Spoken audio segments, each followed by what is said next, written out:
it went from one extreme of everyone in office all the time to this other extreme of everyone working, and people took advantage of it.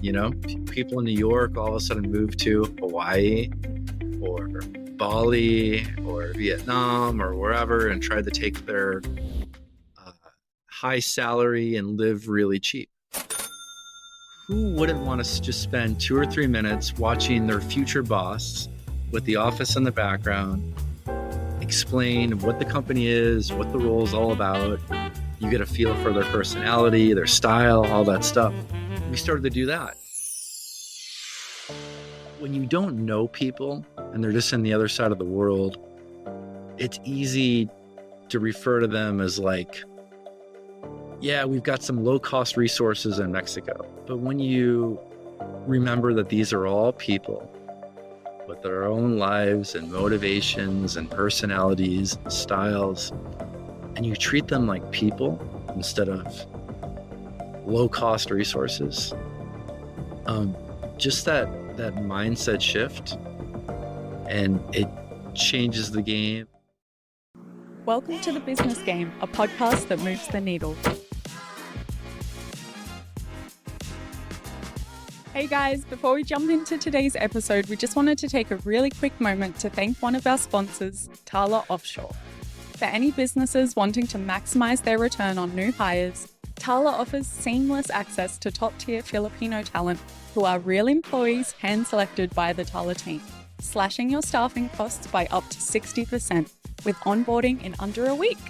Visit talaoffshore.com to scale smarter, and thanks again to Tala for supporting The Business Game. Hi guys, welcome back to The Business Game. Thanks so much for being here today. Remember to like and hit that subscribe button. And if you have a question while you're watching the episode, leave it in the comments below and I'm sure our guest will be keeping an eye on it. My name is Jazmyn. And my name's Lisa. And we are joined today by someone all the way from Hawaii. Brian, welcome to the show. Thank you so much for the invitation. Of course. Our pleasure. So we'll hand it right over to you, Brian. Can you tell our listeners who you are and what you do? Sure. Based in Hawaii, I've been an entrepreneur for 10 years. And these 10 years have been exclusively focused on something that we call nearshoring, which is time zone dependent. But here I am in the States. So for us, nearshoring is leveraging talent in Latin America. For your audience that might be in Australia, nearshoring could be using labor in Indonesia, Malaysia, Vietnam, folks that are on your time zone. Oh, right. Beautiful. So that was going to be my first question was the plain English explanation, but I suppose, actually, how does it differ from offshoring? I've heard of offshoring before. Yeah, I think that's a common question. Most people have offshored before, or they've heard of offshoring. It's a common thing in business.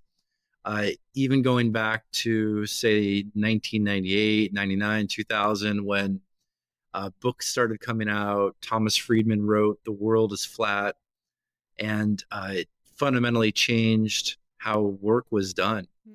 You think about companies like Deloitte and KPMG, and all of a sudden they started to hire back office accountants and customer service and software developers.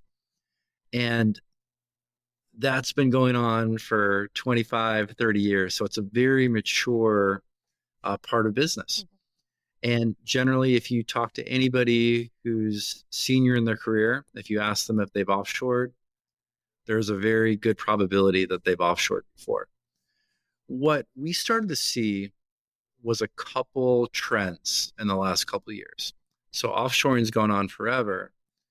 But you think back to the COVID days, that crazy couple year period of the pandemic where you can remember, we were all wearing masks and in our home and afraid to go outside and sanitizing our groceries, But what also happened was we started to become much more open to people working remotely. But for the most part, there was like a boomerang effect where it went from one extreme of everyone in office all the time to this other extreme of everyone working, and people took advantage of it. Right. People in New York all of a sudden moved to Hawaii or Bali or Vietnam or wherever and tried to take their uh, high salary and live really cheap, right? Um, so that boomerang back was when companies started to see there's benefits to remote work, but there's downsides when people aren't on my time zone. Right. That was kind of everything. So in 2021, 2022, the States had a massive hiring boom. Seemed like every company could not hire fast enough. In fact, the number one most sought after role that companies were hiring for was recruiters. Oh, They could not hire goodness. recruiters Right. fast because they had to hire everyone else, and you need recruiters for that. So recruiters were like the rock stars, 2021, 2022. But anyway, the whole end result of all that is nearshoring had been around for at least a decade, but the awareness of nearshoring just took off in 2021, 2022, because talent was so scarce because everyone was hiring. Talent was so scarce. Time zones really mattered because companies started to see the downsides of if I'm offshoring to India, I've got to do another call at midnight, or I can't seem to collaborate with this person on my team that moved halfway across the world because we're not on Slack at the same time. And I just can't find good people in New York City or California or wherever I am. So is there another market that I could latch into? So this uh, awareness towards Latin America took off, and companies in the States were very happy to have people in their same time zone that they could collaborate with. There is this massive, millions of people on this continent that they could connect with for job openings that they couldn't fill stateside. Sure. So it totally changed the way work was done. And I think the 2020s are really the decade for Latin America. Mm-hmm. Yeah, that's really interesting. So I'm just wondering, before we get into all of the actual actionable insights that you're going to offer us today, how did you end up in this industry? Yeah, it's kind of funny. In so I met my wife when I lived in San Francisco, and I was always fascinated with her story because she's an American. She was born in Guam, um, a little island, between Japan and Hawaii. And her dad worked in the hotel industry, so she was an expat. So basically, she went to school in Korea and Japan and kind of grew up there as an Yep. American. Wow. And I thought that was so cool. And I grew up in a very suburban middle America, didn't have a passport, until my 20s, just kind of sheltered. So I'm like, wow, my wife is so fascinating and interesting. Like I want to have some experiences like that. So I had my eye on Asia. I really wanted to be an expat in Asia. And I was fascinated with Singapore and Shanghai specifically, and ended up getting into this MBA program. So I was living in San Francisco, and the MBA program was kind of a cool thing where you could get a degree from UCLA in Los Angeles, and also a degree from National University of Singapore in Singapore. And for those that don't know, no one in the States cares, but NUS, National University of Singapore, is the number one school in Asia. So I thought that if I got into this school, it'd be like Harvard or something, and everyone would know. But it didn't quite work out that way. Oh no. yeah, so long story short, I'm like trying to, Skype my way into a job, in Asia, and it just wasn't happening. And at the same time, I reconnected with this person I knew who was a investor in Shanghai. I had first approached him about, hey, could I work for you? Could I move to Shanghai and work for you? And that conversation lasted about a minute because, I don't speak Mandarin, and that was a self-starter, not a starter. But hey, I kind of have an idea. Could you flesh this out for me? So I took like a half-baked idea, which was uh, big time growth in the fintech world. San Francisco, there's fintechs everywhere. New York City, there are fintechs. You had tech people, and then business people. And most fintechs were led by business people that had no problem raising money, lots of finance connections, good product vision, and they could care less about the software behind it and Right. like what they were building.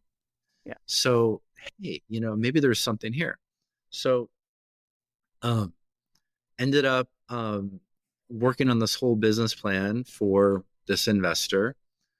And it was to build a company that built minimum viable products, MVPs for fintech companies. And the world was kind of our oyster. So I ended up raising a couple $1 million US dollars. And where would we put our developers? And it could be anywhere. So I'm looking at like Taiwan, and could we do India? Where should it be? And I stumbled upon Argentina, where I had been a backpacker a long time ago.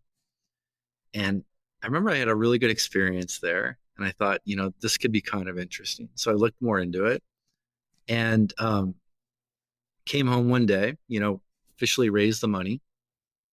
Came home one day and said, to my wife, so, how we want to be expats, right? Yeah. Um, well, I don't think it's going to be Asia.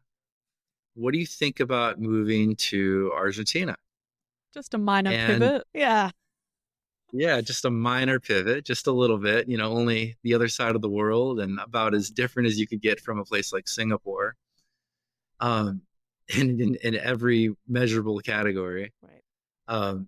But we didn't have kids yet at the time. Now we've got a couple, but no kids at the time, and we were game and open to it. So at the end of 2015, we relocated to Buenos Aires and lived there right in the thick of it. Had apartments, not hotels, went to the grocery store, um, dealt with, labor strikes and the metro not working, and but also some really cool things too, and crazy inflation and like the good, the bad. It was such a cool experience, so educational. I'm so fortunate that I could do all this firsthand. But that was the whole story behind me ending up in Argentina, building my first nearshore company. Wow. So just purely circumstance, more or less. And then you went over there, had this incredible experience, and amazing. Everything aligned just for you to end up in exactly the right place. Yeah, it's so funny. You have this like life plan, and you think you're doing all the right steps, and you end up doing something totally different. And 10 years later, I'm as passionate as I am about nearshoring as I was on the first day. Oh, that's I just awesome. think it's Love hearing that. There's an a incredible thing. Funny how life happens. Absolutely. I can't remember who said it, so I'm going to paraphrase this, but I remember watching an interview years ago, who may have been a motivational speaker, actually. Perfect for a situation like this. But he said something like that he thought the best way to approach life, the best motto to have was to stay committed to your end game, but flexible in your approach. And I like. I think about it. I thought it to myself this morning, and it's funny how things work out. That's awesome. Yeah, thank you. Yeah, so I've been to Argentina 9 times since, and you know, dealt with inflation so crazy that they would write the menus of restaurants in chalk so they could Oh erase my it, in the middle of the gosh. day and change it. And um, uh, a business climate where you can't really get credit. So if you want to buy 10 laptops for your team, you better have all the cash, like a big wad of cash, to buy Right. that instead of credit cards or and just some things that were so foreign to me as someone who spent his whole career in the States. But wow, it just opened my eyes. And these are a lot of kind of like nutty things about it. Um, but something uh like flipped in my brain about a few months into it. And uh some days, I'm like complaining, like, how come they can't just do this the normal way? Like, why does everything have to be so hard? But this thing flipped where I started to think about the environment. You've got this country, and I'm talking about Argentina specifically, but I think you can apply this to different places where, and I'm not saying the US is perfect, the US has plenty of flaws. Um, but you've got this place where decades and decades and decades of government mismanagement, uh, protectionist policies, um, sky high inflation, capital controls. It's hard to bring in hardware, and businesses are taxed to death, and all these things, right? So it's a tough place to survive. But on the flip side of that, you have a whole population that from the day they were born, they've had to deal with adversity. They've had to learn how to be flexible. They've had to find some super creative ways just to navigate life. Mhm. And they're gritty, savvy, smart. So I thought about that, like it flipped for me. And what manager, what company wouldn't want someone who was flexible, adaptable, gritty, great at problem solving? And this is like everybody there because they've had to be from day one just to survive. Stuff that would completely stress me out in the States and friends, and it would like ruin our week. It's just like a minor inconvenience to them, and it flipped everything for me. And I think that's a big reason why I've been so bullish on this area. Yeah. Love that. So, I guess on that note also, speaking about, your journey into this and kind of that mindset shift, on a personal level, what would you consider some of the highlights of your career so far? You've obviously been doing this for a good long while, operating in all these different spaces. What does that look like for you? What have been some of your biggest successes? Yeah. So, I had met way back when I was in Chicago, starting my career. I had an internship, and I worked for a guy, who was like the chief administration officer, oversaw HR and like 50 different things. And I was looking at his career, kind of, reverse engineering. And he had lived in a lot of different places. And I thought that was really cool, especially for someone like me who didn't travel ever. And and I wanted to emulate that um, because I felt like breadth of experience was more important to me than depth of experience. Mm-hmm. So I wanted to try a lot of different things and touch a lot of different stuff. So to your earlier point about like the end and then the journey, so for me, the journey was all about how do I get a lot of different experience in a lot of different places. And I think that has maybe been the catalyst to me having some success is um, I have decent pattern recognition, and I can kind of see gaps and opportunities because I've been so broad, and like I probably know a little bit about everything, but like not no depth in anything, but I can, kind of see different patterns. So that's all to say. I think some of the things that have been maybe most interesting for me are I came up in the talent world. So I was running talent for a startup company called Lending Club back in 2013, 2014. And Lending Club at the time was having a real difficult time recruiting software developers. We're in San Francisco competing with everybody from Facebook and Google and Salesforce, Oracle, and like the list is, 1,000 companies long, and they all had better recognition and paid better and, and so forth. So we ended up winning uh, world's top recruiting department in the year 2013 for companies under 1,000 people.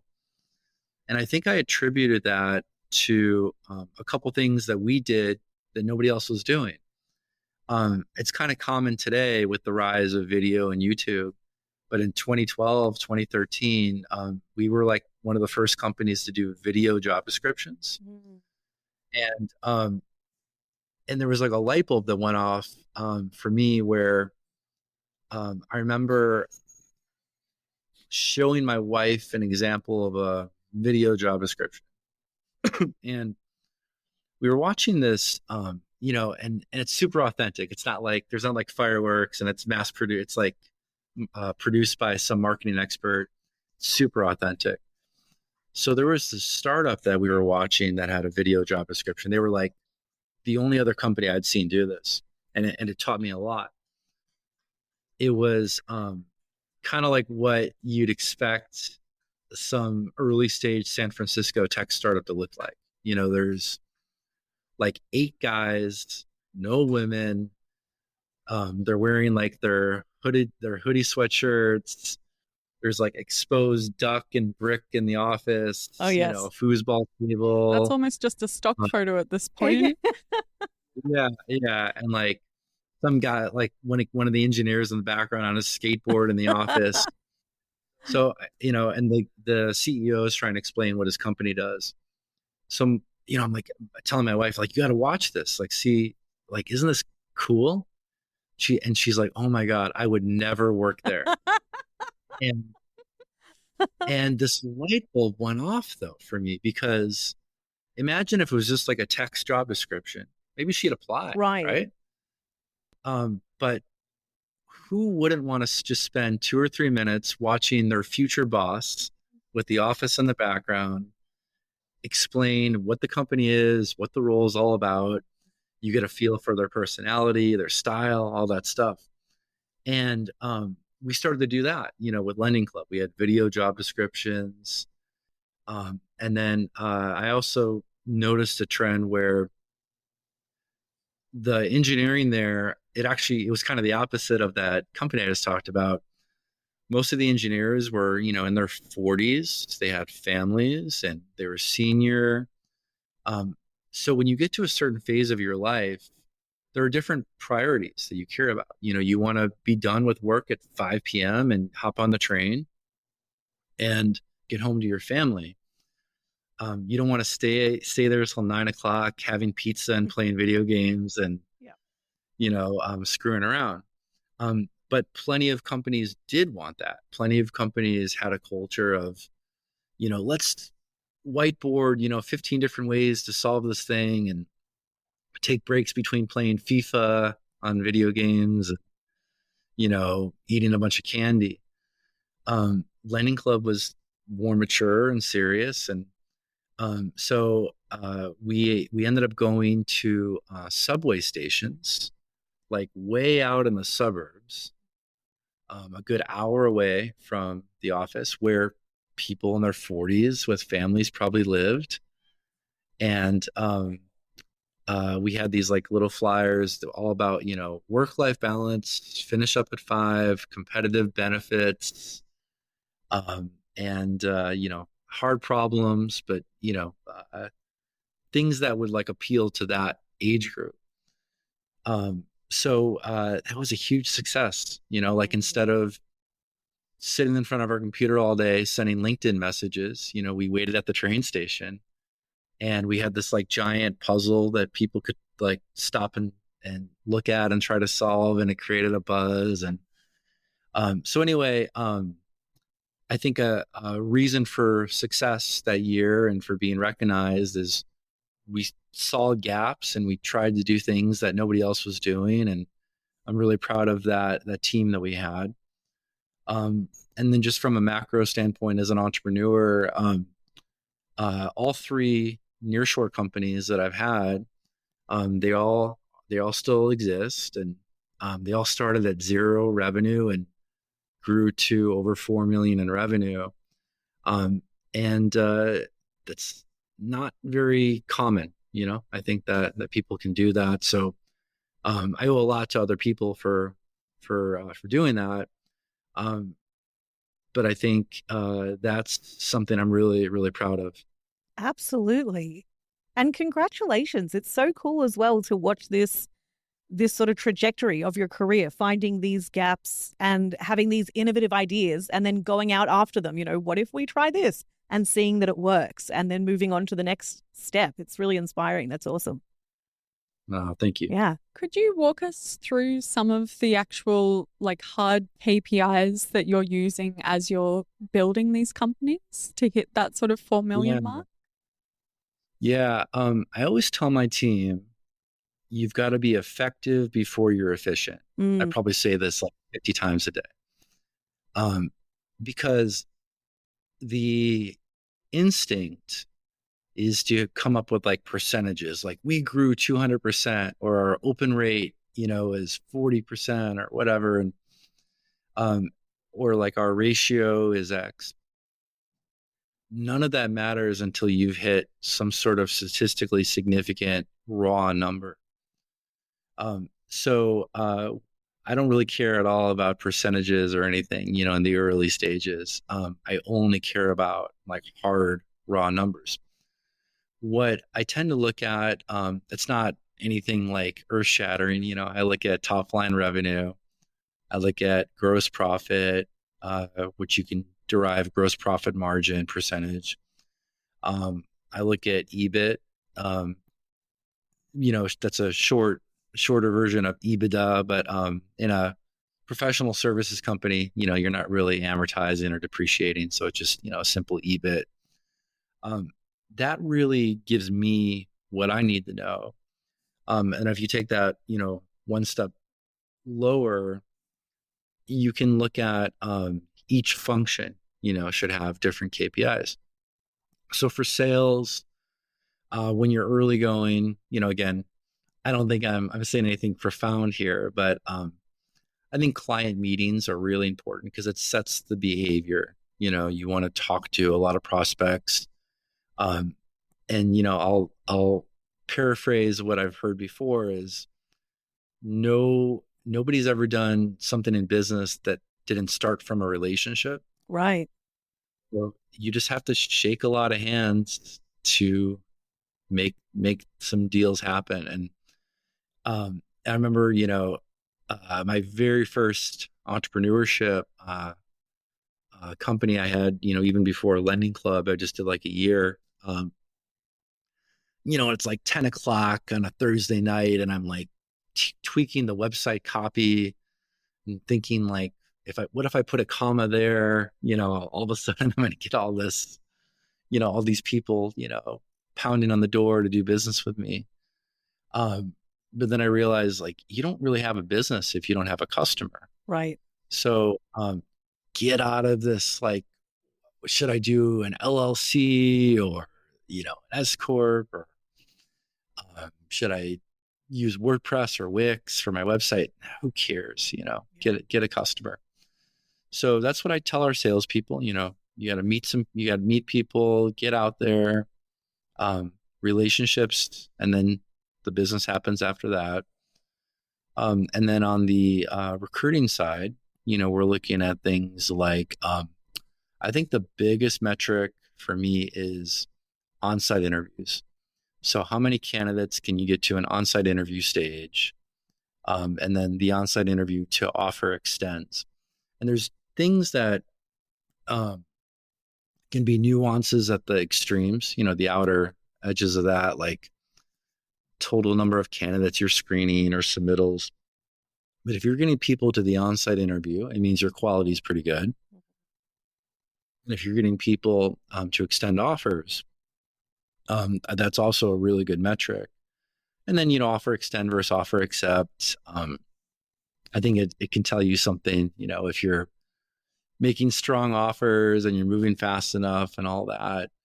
But that's really the KPIs that we would care about. Mm-hmm. Yeah, beautiful. And what's probably like the biggest difference between those early stage KPIs and the late stage before you move on? So back to the effective versus efficient. So once you've reached some sort of level of effectiveness, then you can care about efficiency. Right. So, we're probably at a stage right now with Plugg Technologies where we're large enough, we're closing in on 100 people, and we care about efficiencies and ratios and percentages. We want to see that, but that meant nothing to me in the early days. Yeah, well, you've done it 3 times successfully, so It's amazing. it's a great playbook. Hey guys, just a quick break to thank our affiliate partner, HubSpot. We are thrilled to announce our partnership with HubSpot, the ultimate all-in-one CRM platform. HubSpot helps you streamline marketing, sales, and customer service with powerful tools to grow your business faster. From lead generation to automation, it's got you covered. By using the link in our description, you not only get to start your HubSpot journey for free, but you'll also be supporting our work here on the show. Now back to today's episode. And on that note, also, the saying, putting in the commas and stressing about the copy and all of that sort of thing. At this stage in your career, obviously, you've been able to scale these businesses successfully so many times. Do you still struggle at any point with that imposter syndrome? How do you navigate that, especially in, these high-stake conversations with investors or clients? Yeah, I think I've only had imposter syndrome. Really? I think that's the human condition, isn't it? Yeah, so I think back to, there's probably 2 really clear memories that I have that I'll share. The first is, but I also think that it was like maybe a reason what drove me. Or maybe 3 things that I'll share. So the first is, I could not have been more average in high school. Like Right. Okay. right in the middle of my class rank. I was like an average athlete, an average everything, and then when I moved to San Francisco, I think I was 30 years old. I spent a couple of years in Southern California as well, but I was 30 when I moved to San Francisco. And, I went to like some state school in the state of Illinois, no one had ever heard of. And I get to San Francisco and it's like everyone went to Stanford, Right. Berkeley, MIT, and Caltech. Oh my gosh. And I felt totally inferior. But I think when I look back, it was really good because I had this like chip on my shoulder, this like burning hunger to stand out. And I knew it wasn't going to be because of raw intelligence. I certainly didn't have that. And, the third time was when I did that MBA program I had mentioned. I remember, so the program was an executive MBA. So that meant like people are kind of further along in their career. For the most part, it was people that were like managers or directors trying to make the leap to like VP or C-suite. So we had a lot of people from like major companies like General Electric and WeWork and LinkedIn, super successful. And I felt like there was 38 people in that class, and I felt like 37 people were smarter than me. I felt like I was like the dumb one. But again, I think that was important. I think you don't really, like, if I did that MBA program today, I'd feel like I kind of know this stuff, and like maybe I could show off a little bit because I know I can teach some things, but I don't know if I had any value to offer, Right. 10 years ago with that program. Like, I just felt in awe of, wow, like these people are so wise and smart, and, um, so maybe like that was good because it drove me, because I felt like I was humbled so much every day. Um, and I just had this like need to somehow keep pace with, uh, it just, everyone felt so much more impressive than I was. Yeah, Right. I think that's a really positive thing. Is there something you can point to currently today that is kind of that same thing for you that keeps you kind of striving for something better? Yeah. About a year ago, I took like a little detour, um, still very bullish on all the nearshore stuff. Um, but I wasn't doing anything here in Hawaii. So, I wanted to try to do some business here. And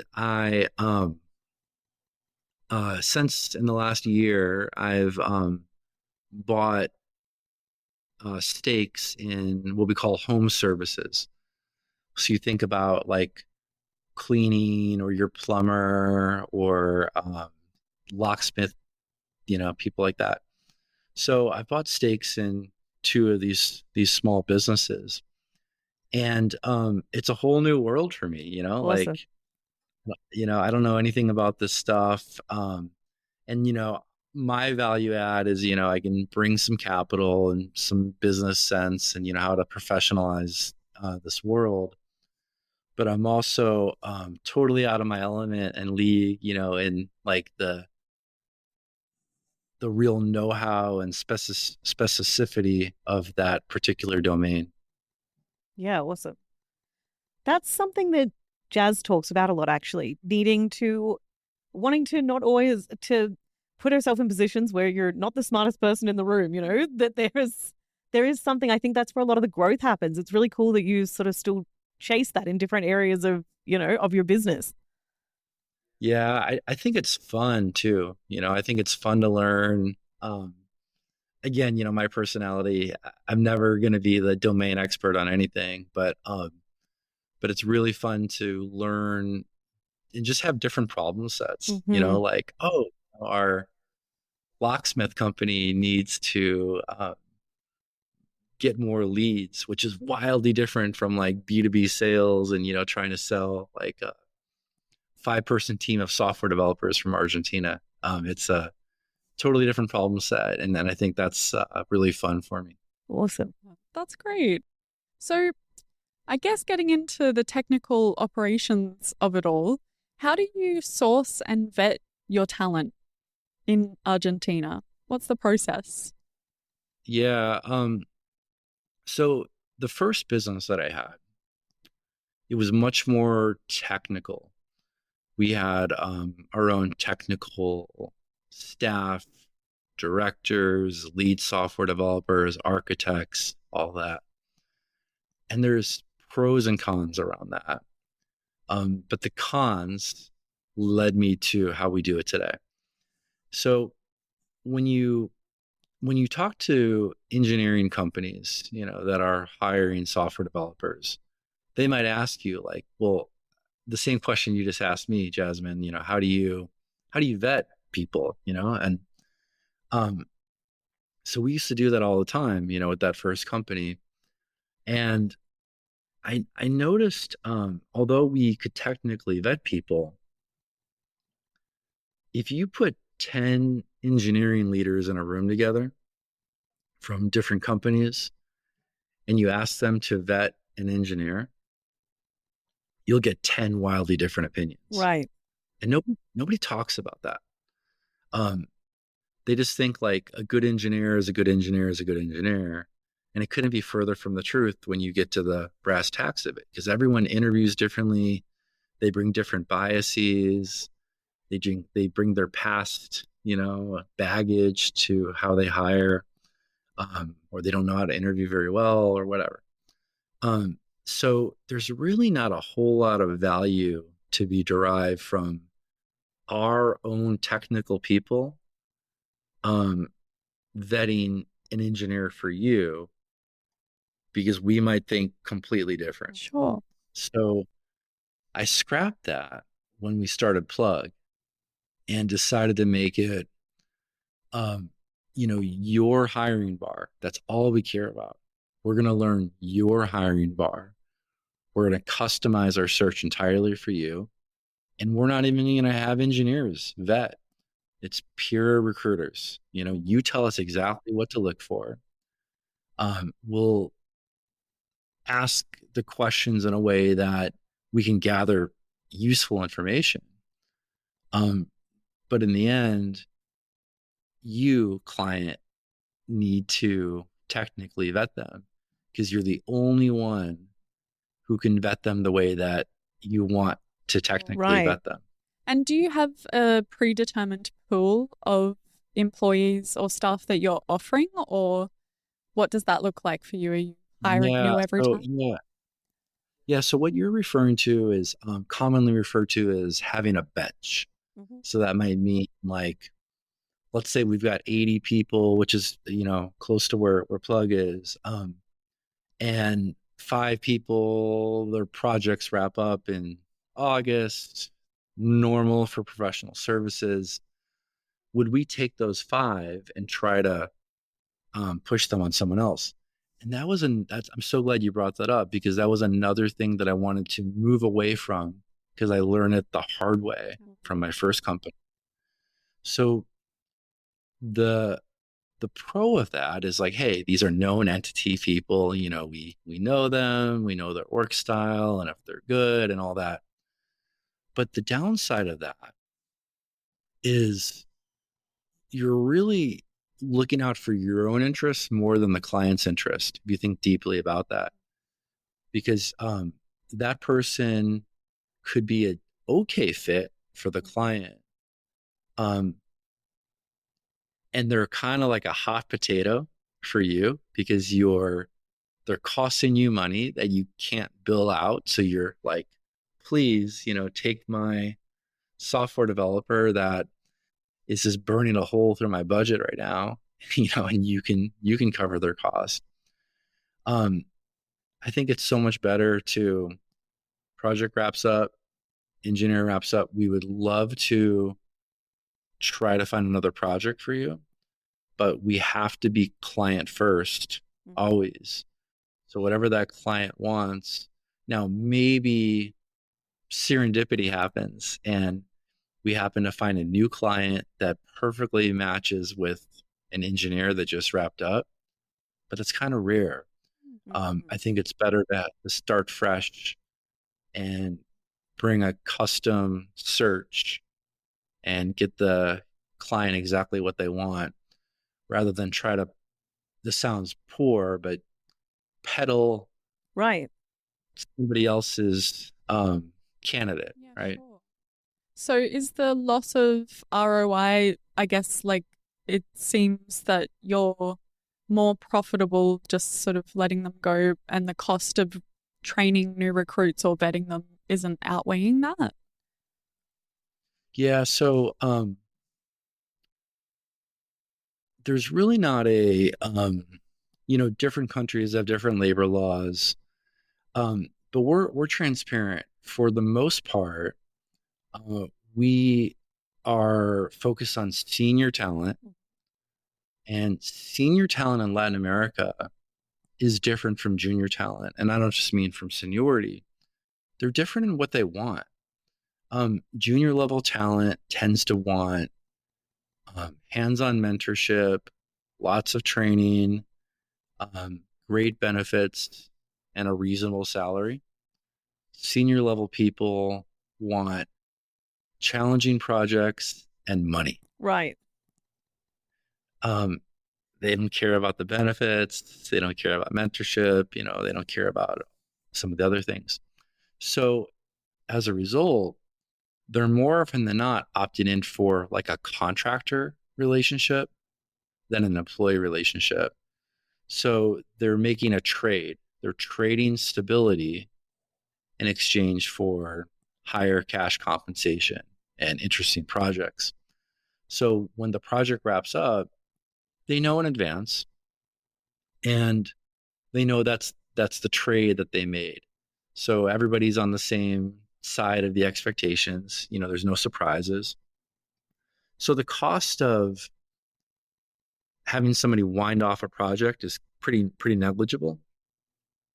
And then the cost of training somebody, again, it's not a huge part of our business because we're mostly hiring senior people instead of, junior to mids. Sounds like you've cut out a lot of the risk there. Yeah. I was also going to ask, actually, just earlier on when we spoke about remote workers, how you sort of manage monitoring that the people who are out of office or in different countries are actually doing what they're meant to. But I guess that's the answer, isn't it?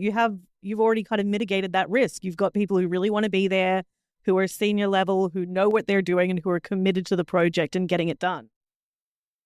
Yeah, we might just be the luckiest company in the world, but there's been so few cases of us being burned by bad actors. Mm-hmm. It's just really, really rare.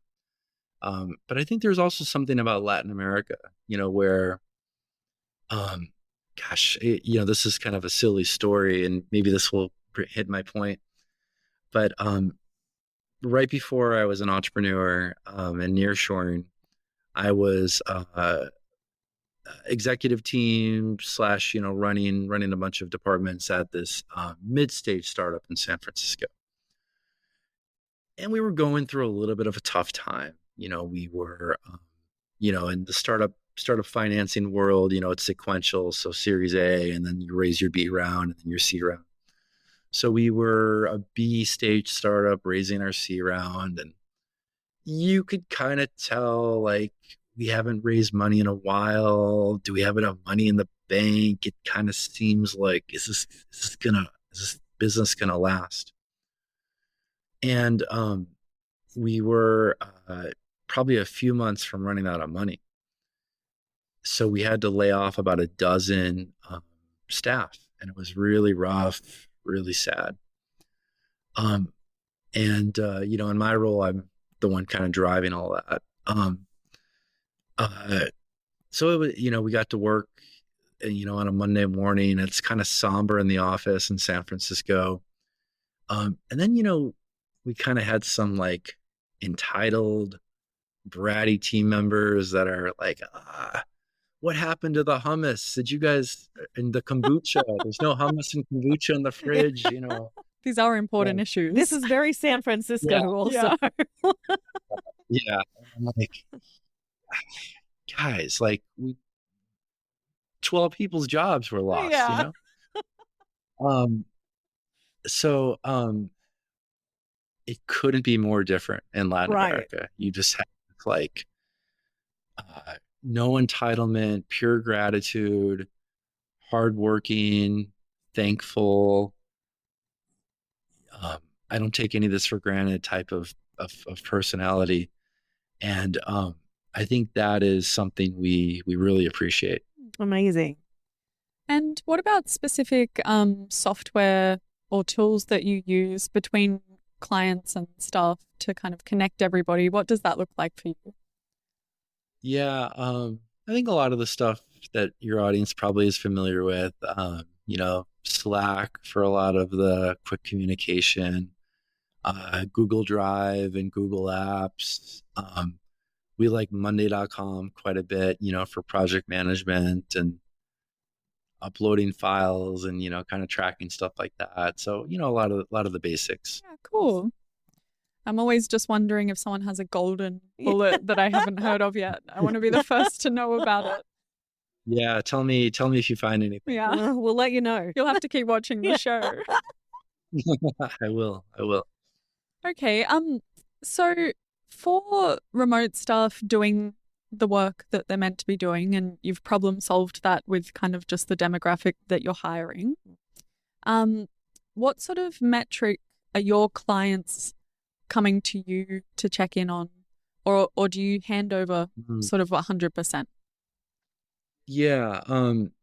So we tend to focus, we identify much more as what we call staff augmentation than like a whole solution.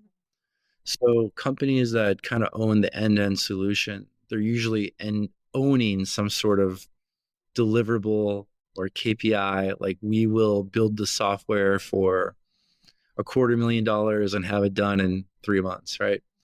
Um, we don't own that part. Our job is to find great talent, and then the client, manages the team member. And this is where I think Latin America thrives, because you've got this really passionate um, talent base that cares. They ask hard questions, they push back, they take a vested interest, they have personalities, and they want to know about the client and their lives and their kids, and vice versa. They'll share personal stuff, and they become like part of the team, maybe part of the family. So managing them is a lot easier. It's a lot more simple because it just feels like you're managing somebody in New York or Dallas or wherever. Um, you know, I will say that the thing that we care the most about for our clients is retention. What does attrition look like? And if we lose people, is it voluntary? Is it involuntary? Is it regrettable? This is somebody that, it's really painful that they left. And just back to that, like, loyal, dedicated, committed mindset, I can probably count on one hand the amount of voluntary departures we've had in 2 years. Wow. And that is not like San Francisco. No. Right. You're worried people are going to leave every minute. It's not like that in Latin America. The loyalty is amazing. I think that also is a real testament to what you've created as well. Like, obviously you've identified the right location. You identified Argentina, you figured out where to, but I think also a lot of that really speaks to the culture that you've built into your business. And I think that's awesome. No, I appreciate that. I think if I could impart any wisdom here, it's when you don't know people and they're just in the other side of the world, it's easy to refer to them as like, yeah, we've got some low cost resources in Mexico, you know. Um, but when you remember that these are all people with their own lives and motivations and personalities, styles, and you treat them like people instead of low cost resources, just that mindset shift, and it changes the game, and makes it a real relationship. Absolutely. So how do you go about finding your clients? Do you find at this stage that they're predominantly coming to you, or do you do any outreach? Oh, I wish we had a line out the door, but I think just like every company, it's noisy. There's a lot of competition, out there. But yeah, we are lucky. We have some referrals. We have some really nice partners. Um, we'll get some inbound. We have salespeople that are doing outbound. We'll go to meetups, conferences, events. So I guess the short answer is any possible way we can meet a customer, we're out there. Yeah, sure. Yeah. So it's still a very active process. And that's Absolutely. typical. We'd all be a little bit glum if we're coasting along easily, not having to do anything Everybody about else feeling very bummed out watching that. I think Yeah. that was a good answer. Have you tried other types of structures with your other nearshoring companies where they have looked different in terms of the demographics you've hired or how you've followed the client journey or managed the staff? Have you explored other structures? The first company that I had was very heavy Argentina, and we invested a lot in um, things like a really cool office. And if you've ever been to Argentina, you'll know that meat is a big part of the culture. Now, for me, it is the best steak ever. You know, no disrespect to Australia or anywhere else, but it really Yeah, I think is those are fighting impossible. words over here. Yeah. It's just so good. And it's so important that we even had like a barbecue grill right outside the office. Like you open the sliding door and you could throw a steak on, you know? Wow. That's amazing. Um, yeah, and we had a bar in the office and video games and all sorts of cool stuff. And so we invested in that. We invested in the culture. Um, but then the two subsequent companies that I've had, it's been a lot more about meeting the person where they're at. So we had a lot more like uh, wildly different levels at the first company: junior level, mid level, senior level, and management. Um, but in the other two companies, one was like what's called RPO, where you lease recruiters out to growing tech companies. So let's say you raise some money, you need to hire 40 people tomorrow. The first thing you need are recruiters. So we would have like a turnkey, here's some recruiters, and then you can go hire your people. And then Plugg, um, we're trying to meet people more where they're at, instead of like forcing an office and like, hey, come to the office. We have a grill. Come to the office Yeah, with video right. games. Um, if you're senior and you just want to work from home and maximize your cash, that's cool. Yeah. Like that's all right. I do think it's really important for companies to know who they are and know what they want, because that's where when cognitive dissonance happens and you're offering something different than what you're delivering. We just want to be super clear, like this is what we're trying to optimize for. If you're also optimizing for that, it's a great match. If you're not, let's not try to force it. It sounds like you've solved a lot of the risk mitigation side of it, but does that translate to the margins? Are you seeing a better return on margins with this current model? Um, I think there are different margins to look Sure. at, Okay. to put it a different way. So there's gross profit margin, and then there's EBIT margin, contribution margin. We're doing better on the EBIT margin, and probably a little bit worse on the gross profit margin. Mhm. So the business itself is more profitable, but the unit economics are a little less profitable. Um, because we're also not trying to play the game of like currency arbitrage and, um, you know, um, I think we're offering a better product for our customers, where in the other company, it was a better product for us. Right. And we just hoped our customers benefited. Yeah, probably a bit more long-term value in this approach, but it, Yeah. it takes a little while to get there. More of a legacy Yeah. build, I suppose. Yeah. I mean, we wouldn't be where we are if I didn't have all that. You know, you learn a lot of lessons along the way. Sure. I think this is probably like a broad question, but at an industry level, what are like the current dynamics and the culture of nearshoring like the best and the worst of it? What should C-suite leaders who are interested in nearshoring, what should they be watching for in 2025 and going forward? Yeah. I think there's probably a couple trends, that would be on the radar. Uh, the the things to maybe like be mindful of, and I had hinted on this earlier, is Latin America is not the low cost leader, Mm-hmm. right? So if cost is the most important thing for you, don't go to Latin America, Right. right? Um, Southeast Asia is still the clear winner in terms of cost.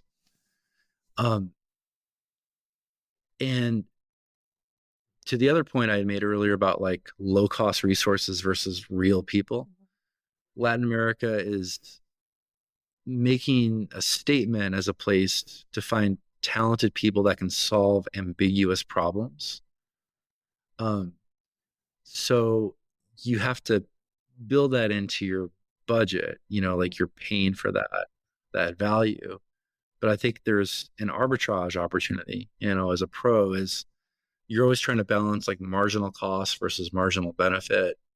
So the marginal cost is higher in Latin America, but the marginal benefit is much higher, than compared to Asia. So if I'm the C-suite, I ask myself, do I care about cost or do I care about value? Mm-hmm. Yeah. Okay. The constant question. Yeah. Yeah.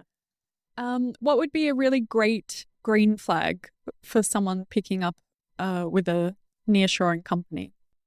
A question they could be asking you. Yeah. Is that from like maybe a talent perspective, Yeah. like what a software developer, might be looking for? Yeah. So what's been interesting in many countries in Latin America is it's still like relatively volatile, right? And the States, we had our couple years of, pandemic inflation and wait, this bread costs this much now, and it gets kind of crazy. But wow, like inflation is just all over the place, in Latin America. I'm sure, your viewers have probably seen images of like Venezuela where the currency isn't even worth the paper it's printed on, and like they burn it, to keep warm. I mean, that exists. But it's also kind of an anomaly.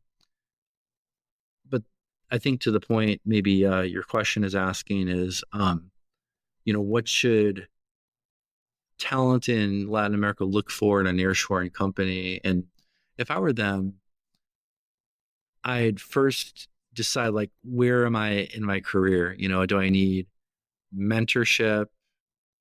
Do I care about benefits? Do I care about cash? Do I care about a project that's really challenging? Um, and in Latin America, because of the history, there's some distrust towards institutions. There's some distrust towards newer companies, and we were all brand new companies once in our life. But I've been in this space for a long time.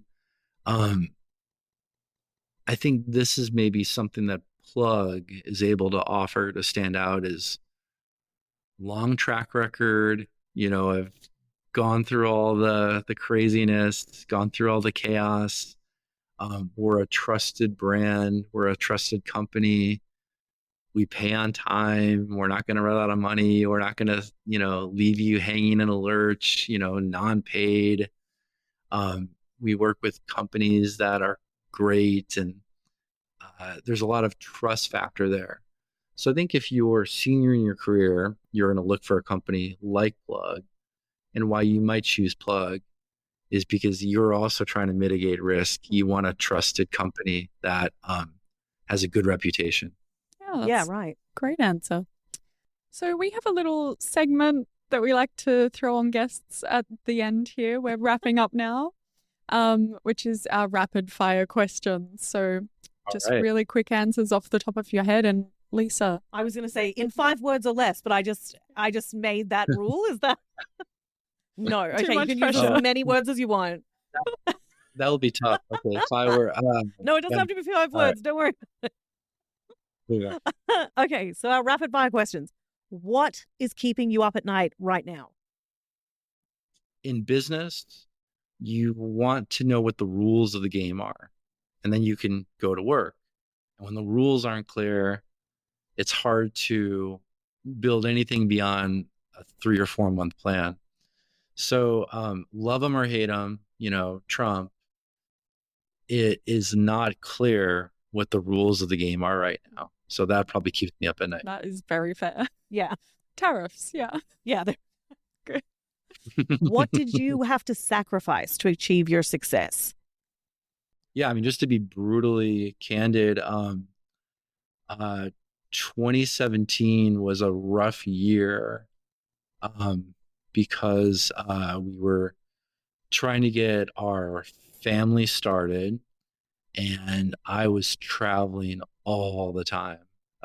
We were living in Hawaii, but it seemed like I was on an airplane more than anything, headed to Argentina, headed to California. And that was really rough on us, my wife and I. And we got through that period, and now I really try to minimize travel. But I think that was a sacrificial year. What advice would you give your younger self? What advice? Oh gosh, this is easy. Don't wait to start your entrepreneurship journey. Every day as an entrepreneur, you're building for your own retirement, not someone else's. Mm-hmm. And all you're learning is compounding. What I learned last year, I keep for myself, and I keep growing for that. Gosh, I waited way too long to take the first step. I wish I did this right away. Oh, you don't look a day over 21. There you go. You're too kind. All right. Well, we've got also another new segment. We'd love for you to pass on a question as one executive to another to our next guest that we can ask them. Yeah. Let me think. That's an interesting segment. I like your spontaneity here. Let's see. Which book had the biggest impact on your business outlook? What book had the biggest impact on your? Yeah, for me, I really liked Ben Horowitz, who's from Andreessen Horowitz. It's a VC firm in San Francisco. And he wrote a book called The Hard Things About the Hard Things. So what made that book different is if you pick up a leadership book or a management book, it's almost all rose-colored lenses, like follow these 7 steps to success. And his was just brutally like, this is a horrible time and this is a terrible day. And like, these are all the mistakes that I made, and it was terrible. But the truth is, like, it really is like that. It is hard, it is hard to keep dusting yourself up. So to read somebody who was incredibly successful just talk about how horribly hard it was, and just the brutal honesty and candor of it, it was everything that I needed to read at the time and give me this confidence that like I can get past these challenges and struggles. Amazing. It's not failure, it's just normal. Yeah. Yeah. Yeah. There's a lot of aspects of especially starting business that I think is literally just, it's something to get through, Yeah, it made me relate to so we had our first kid in May of 2019. So he just turned 6. And right before he came, one of my best friends called, and he had 2 kids that were a couple of years ahead. And he's calling. He's like, hey, so having a kid is amazing, okay? And everyone's going to tell you that it's only amazing, but I got to tell you, it is really, really hard. Like, it is so hard. Like, it's brutally hard. And he just went on and on for like 10 minutes. But the man needed to Do vent. you know what? This is so funny that you said that though, Brian, because the person that I got that from, that I Yeah. have in my head, sometimes before we get to the good part, there is just things to get through. He was actually speaking about the first 9 months of being a father for the first time. And he said, it's my Yeah. advice So to all dads. I make sure to tell them, I ring them up and I say, it's going to be incredible. You just got to get through the first 9 months. so I pass that advice on to new fathers now, and but it was everything that I needed to hear, Yeah. because there are some brutally rough days and nights, and if I only thought that it was bliss, I would have doubted myself and questioned, like, what's wrong with why is this so hard for me and so easy for everybody else? So having that, and it was of course amazing, like the greatest thing ever. But there are some rough days, and I'm so glad that I had that perspective, so it didn't have that doubt.